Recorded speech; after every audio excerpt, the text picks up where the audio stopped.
महाराष्ट्र में चुनाव नतीजे आए 30 घंटे से ज्यादा हो गए हैं, लेकिन मुख्यमंत्री का पद किसे मिलेगा, इस पर सस्पेंस बना हुआ है। कुर्सी तो एक ही है, लेकिन दावेदार तीन। सबके समर्थक ताल ठोक रहे हैं।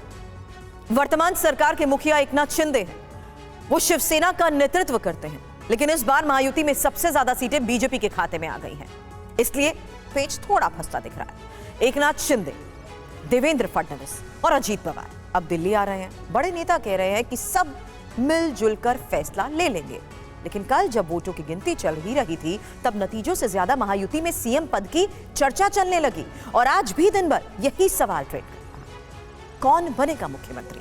इस सवाल का जवाब देती हमारी ये खास रिपोर्ट देखिए।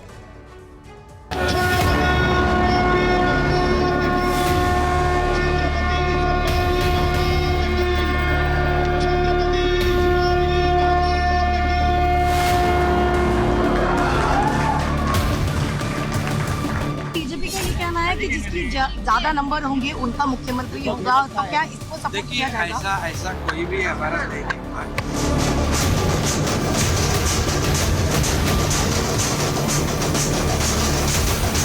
सीएम पद के ऊपर कोई भी विवाद यहाँ नहीं होने वाला, क्योंकि पहले दिन से ये तय है कि चुनाव जब संपन्न होगा तो चुनाव के बाद तीनों पार्टियां मिलकर इसको तय करेगी।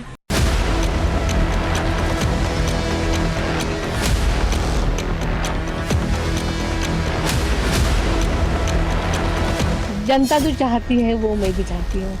सो कौन नहीं चाहता अपने अपने लोगों को बड़े पद पे देखने के लिए।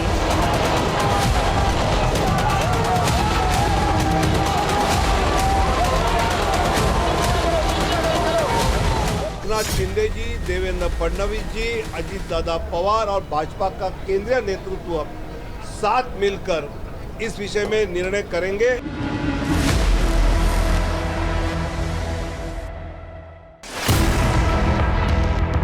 महाराष्ट्र का अगला मुख्यमंत्री कौन होगा? देवेंद्र फडणवीस, एकनाथ शिंदे या फिर अजित पवार? वो एक चेहरा कौन है जिसके सिर ये ताज सजने वाला है? शेयर बाजार की भाषा में कहें तो महायुति को सीटों की बंपर कमाई हुई है।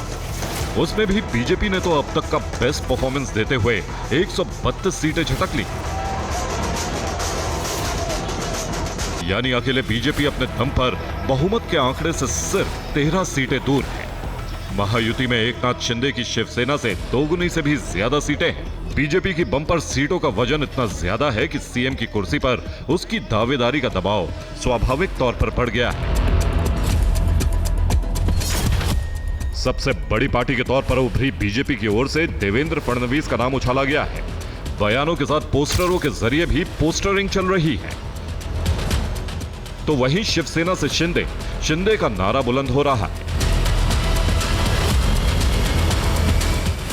राजनीति के चाणक्य माने जाने वाले शरद पवार को जिंदगी की सबसे बड़ी हार देने वाले उनके भतीजे अजित पवार भी कुर्सी की रेस में हैं।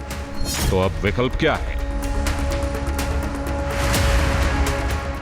क्या एकनाथ शिंदे दोबारा राज्य के सीएम बनाए जाएंगे या फिर देवेंद्र फडणवीस की लॉटरी लगेगी? क्या मध्य प्रदेश और राजस्थान की तरह बीजेपी कोई चौंकाने वाला फैसला लेगी या फिर बिहार वाला फॉर्मूला महाराष्ट्र में भी लागू होगा? बिहार में बीजेपी की ज्यादा सीटें होने के बावजूद जेडीयू नेता नीतीश कुमार सीएम है, जबकि मध्य प्रदेश में शिवराज सिंह चौहान और राजस्थान में वसुंधरा राजे सिंधिया को किनारे करके पार्टी पहले भी सरप्राइज दे चुकी है। ये सब सिर्फ चर्चाएं हैं। वैसे भी राजनीति संभावनाओं का खेल है। ऐसे में सबकी नजरें दिल्ली पर है, क्योंकि शनिवार दोपहर तक जब यह तय हो गया, अब टक्कर में कोई दूर दूर तक नहीं है। तब से सिर्फ यही मंथन और यही सवाल है कि सीएम कौन होगा। जीत के जोश में दावेदारी का दौर शुरू हो गया। इस बात का अंदाजा बीजेपी को भी था। शायद इसीलिए एक साथ देवेंद्र फडणवीस, एकनाथ शिंदे और अजित पवार को प्रेस कॉन्फ्रेंस करनी पड़ गई। एक दूसरे को मिठाई खिलाकर ऑल इज वेल का संदेश देना पड़ गया, क्योंकि तीनों नेताओं के समर्थक एक ही कुर्सी पर दावा ठोक रहे थे। बीजेपी का ये कहना है कि जिसकी ज्यादा नंबर होंगे उनका मुख्यमंत्री होगा, तो क्या इसको सपोर्ट किया जाएगा? ऐसा कोई भी हमारा तय नहीं हुआ है। तीनों पार्टी बैठेंगे। हमारे वरिष्ठ जो है प्रधानमंत्री जी है, अमित भाई है, नड्डा जी है, और सब हमारे जो तीनों पार्टी के प्रमुख लोग हैं, हम बैठेंगे और उसके ऊपर जैसे हम चुनाव लड़े साथ में एकजुट होकर, वैसे ही उसके ऊपर भी फैसला है।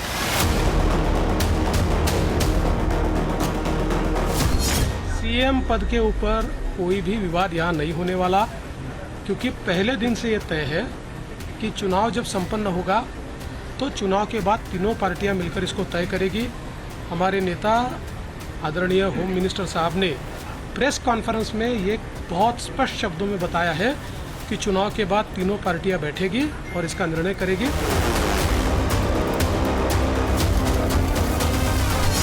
हम सब मिलके अपने गवर्नमेंट राज्य सरकार के हिसाब से, स्टेट के हिसाब से डिसीजन ले लेंगे। नेता चाहे कुछ भी कहें, लेकिन समर्थक कहां मानते हैं। अब तक बीजेपी की तरफ से सिर्फ और सिर्फ एक ही नाम देवेंद्र फडणवीस ट्रेंडिंग है। कल से लेकर आज तक फडणवीस के बंगले पर बीजेपी नेताओं का तांता लग रहा है। समर्थक उन्हें गोद में उठा रहे हैं।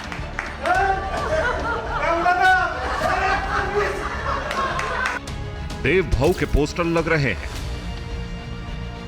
दरअसल बीजेपी की प्रचंड जीत से देवेंद्र फडणवीस पहले से भी ज्यादा मजबूत बनकर उभरे हैं। नेतृत्व कौशल से लेकर सरकार चलाने का उनका लंबा अनुभव है। फडणवीस की छवि बेदाग और हिंदूवादी नेता की रही है। जनता में तो वो लोकप्रिय हैं, संघ की भी पसंद है।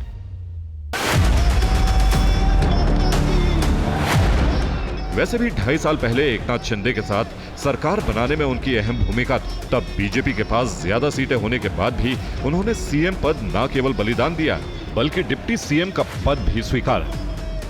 बहुमत होने के बाद भी अजित पवार को साथ लाए ताकि सरकार मजबूत बनी रहे। सीएम पद पर अटकलों के बीच आज महाराष्ट्र बीजेपी अध्यक्ष चंद्रशेखर बावनकुले कुछ सीनियर नेताओं के साथ देवेंद्र फडणवीस से मिले। इसके बाद फिर वही सवाल आया, सीएम कौन होगा? जब देवेंद्र जी को उप मुख्यमंत्री बनाने के लिए पार्टी ने कहा तो देवेंद्र जी उप मुख्यमंत्री बने। उसके लिए हमारे पार्टी ने जो निर्णय लिया केंद्रीय पार्लियामेंट्री बोर्ड में, चाहे किसके बारे में निर्णय ले, तब भी हमारे पास 106 और 114 सब मिला के थे।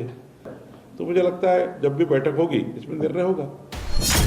देवेंद्र फडणवीस के फेवर में एक चीज और है, वो ये कि अगर अजित पवार सीएम नहीं बन पाए और उन्हें शिंदे और फडणवीस में किसी एक को चुनना पड़ा तो वो फडणवीस को चुनेंगे। ऐसा इसलिए क्योंकि वो गैर मराठी फडणवीस के साथ ज्यादा सहज हो सकते हैं, लेकिन मराठी सीएम शिंदे के साथ उन्हें एक और पारी खेलने में दिक्कत हो सकती है। खैर, फडणवीस के बाद बात दूसरे दावेदार एकनाथ शिंदे की करते हैं। एकनाथ शिंदे इस चुनाव में मराठा क्षत्रप बनकर उभरे हैं।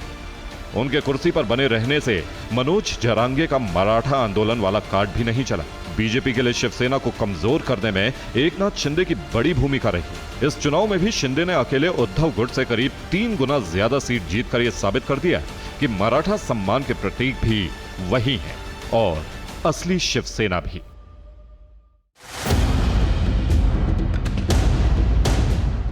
शिंदे गुट का दावा है कि उन्होंने सीएम के तौर पर न केवल खुद को साबित किया, बल्कि जनता के लिए अपने कार्यकाल में कई कल्याणकारी योजनाएं भी लाई। तो मुख्यमंत्री का पद उन्हें ही मिलना चाहिए। एक शिवसैनिक के नाते तो हमको यही लगेगा कि एकनाथ शिंदे ही फिर से मुख्यमंत्री बने, मगर ये 3 नेताओं का और तीनों पार्टियों के वरिष्ठों का निर्णय है। उन्हें सीएम सर के नाम पे भी वोट मांगा बतौर सीएम उनको दिखाकर, तो क्या आप चाहते हैं कि वही मुख्यमंत्री बने अपनी तरफ से?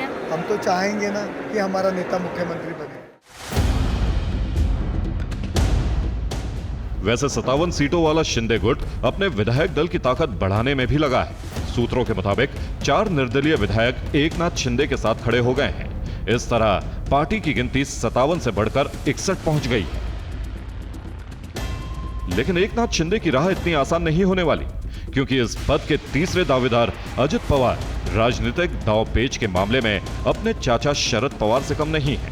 वो खुद से तो कुछ नहीं कह रहे, लेकिन महायुति में तीसरे नंबर की हैसियत के बावजूद उनके समर्थक जरूर अपने दादा को मुख्यमंत्री की कुर्सी पर देखना चाहते हैं। हो भी क्यों ना, बीजेपी की छत्र छाया में उन्होंने अपने चाचा से न केवल पंगा लिया, बल्कि यह भी साबित कर दिया कि महाराष्ट्र में अब साहिब नहीं, सीनियर पवार वही है।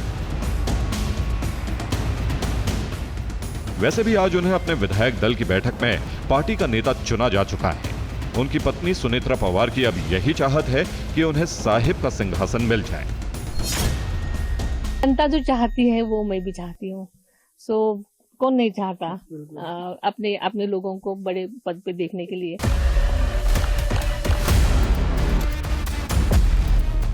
शिवसेना और एनसीपी के असली वारिस के तौर पर एकनाथ शिंदे और अजित पवार ने भले ही खुद को साबित कर दिया हो, लेकिन विकल्प उनके पास बहुत ज्यादा नहीं है। दरअसल सारा खेल नंबरों का है, क्योंकि बीजेपी अगर चाहे तो एकनाथ शिंदे के साथ अकेले मिलकर भी भारी बहुमत वाली सरकार बना सकते हैं। दोनों दलों को मिलाकर 189 का आंकड़ा बनता है, जो बहुमत के आंकड़े से 44 ज्यादा है। बीजेपी और अजित पवार भी अकेले मिलकर अच्छी खासी बहुमत वाली सरकार बना सकते हैं। इन दोनों को मिलाकर 171 का आंकड़ा बनता है, जो बहुमत के आंकड़े से 26 ज्यादा है।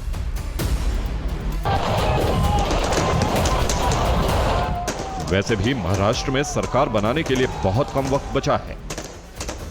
यहां विधानसभा का कार्यकाल 26 नवंबर को समाप्त हो रहा है, यानी तब तक नई सरकार का गठन करना होगा।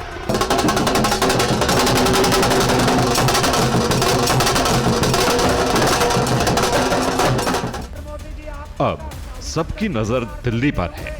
देखना यह है कि सीएम की कुर्सी वाला यह पेच कैसे सुलझता है।